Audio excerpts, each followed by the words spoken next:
চাইলেই বাঁচতে পারত, একটা ঝাঁপ দিলেই হয়তো সব শেষ হয়ে যেত না, তার জন্য বেঁচে যেত সে। কিন্তু সে ঝাঁপ দেয়নি, কারণ তার পাশে ছিল তার পৃথিবী, তার গর্ভবতী স্ত্রী।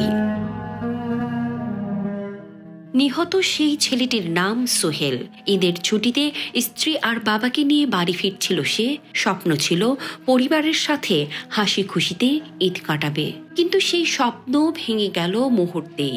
সদরঘাটে এমভি জাকির সম্রাট 3RM আসা যাওয়া 5 লঞ্চের ভয়াবহ সংঘর্ষে সবকিছু তছনছ হয়ে যায়।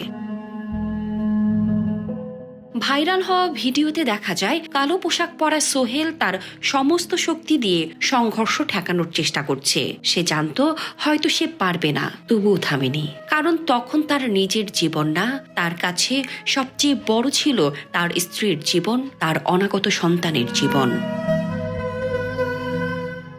দুর্ঘটনার পর গুরুতর আহত অবস্থায় সোহেল আর তার স্ত্রী রুবাইয়াকে নেওয়া হয় মিটফোর্ড হাসপাতালে, কিন্তু ভাগ্য আর সময় তাকে আর সুযোগ দেয়নি।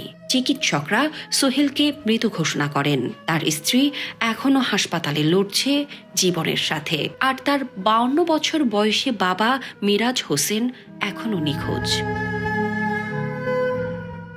একেই বলে ভালোবাসা, একেই বলে দায়িত্ব। সোহেল হয়তো আজ নেই, কিন্তু সে দেখিয়ে গেছে প্রিয়জনদের জন্য শেষ মুহূর্ত পর্যন্ত কিভাবে লড়তে হয়।